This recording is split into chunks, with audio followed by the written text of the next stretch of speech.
Hi, I'm Heather with Heather Lange Homes. It is now January of 2025.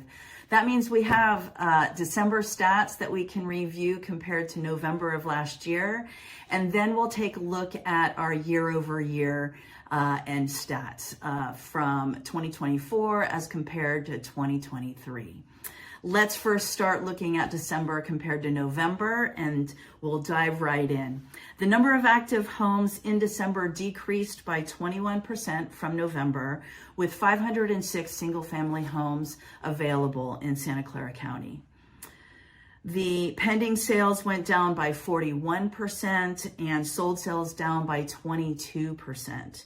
December remained just under 1 month's worth of inventory for single-family homes. Remember, pending and sales stats are lagging numbers from previous month's sales, so it's pretty likely that we're going to see those stats remain low until we start seeing new inventory come at the start of the new year here.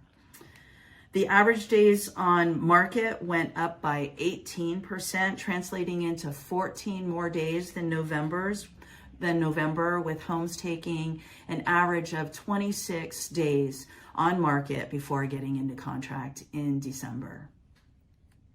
The average sales price for single-family homes went down by 2% from November, now sitting just a tad over $2,260,000. The average price per square foot went down by 2% from November, currently resting at $1,150 per square foot.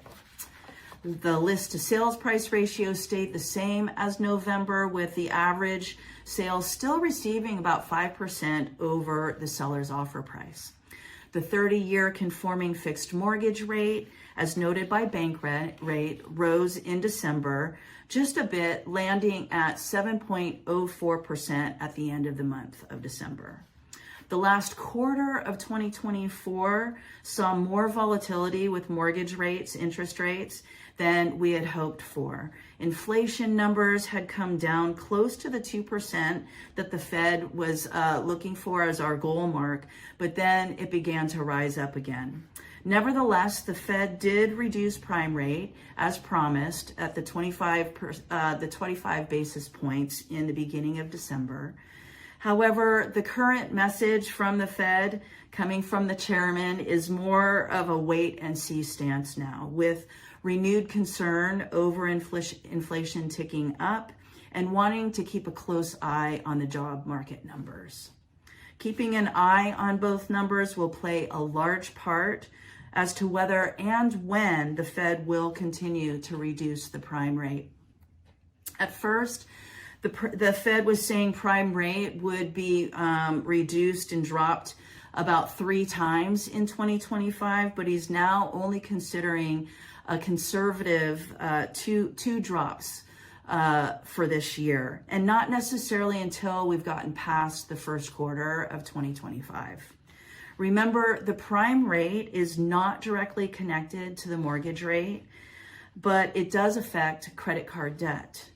Experts are sharing that mortgage interest rates are likely to decrease slowly throughout 2025, remaining between the mid to low 6s, but possibly edging up to that 7% mark where we are now at times.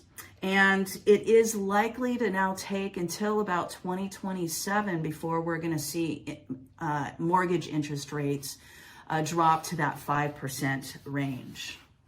The days of ridiculously inexpensive borrowing rates are over, barring any major fiscal catastrophe, and consumers have been realizing and adjusting to this new reality. The main message for new buyers wanting to own a home is to get off the fence and to get into the market as soon as you can. Marry the home, not the rate, with the plan to refinance when rates get lower. Stats comparing 2024 to 2023 drive to this point. Homes are not getting less expensive, and the forecast for 2025 is optimistic for the housing market. For the housing market nationwide, and as well as the Bay Area. And again, remember, the Bay Area is a little bit of an anomaly to the rest of the country.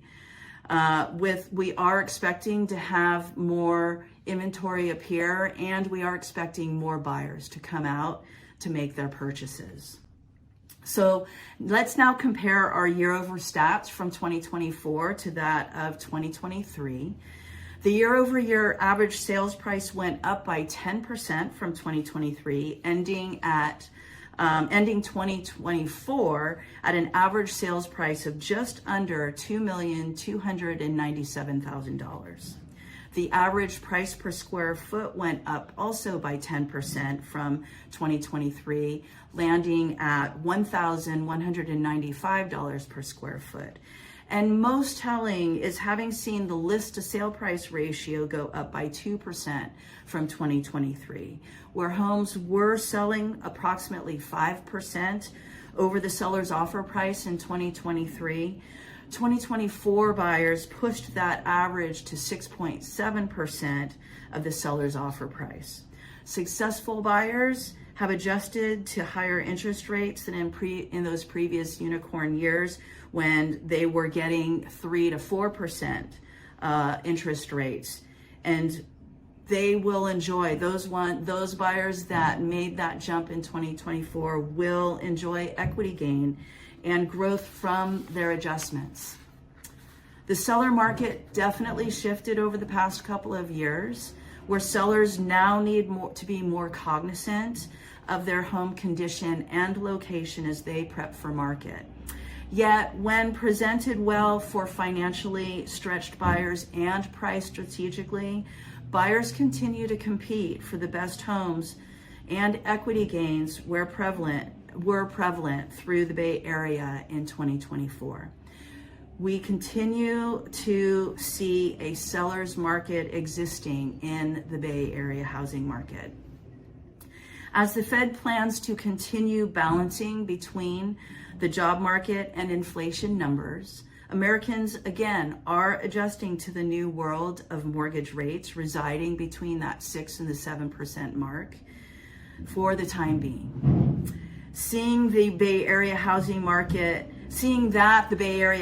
market enjoyed an overall 10% equity gain is an excellent return on investment and one of the best ways to build personal wealth. If you've been contemplating a move and you'd like to discuss and strategize without any pressure, reach out to me. I'm Heather at Heather Lange Homes. I will help you whether you are a seller or a buyer. I've been having great success, and I'm here to give you trustworthy, strategic advice and be diligent for you and your real estate goals.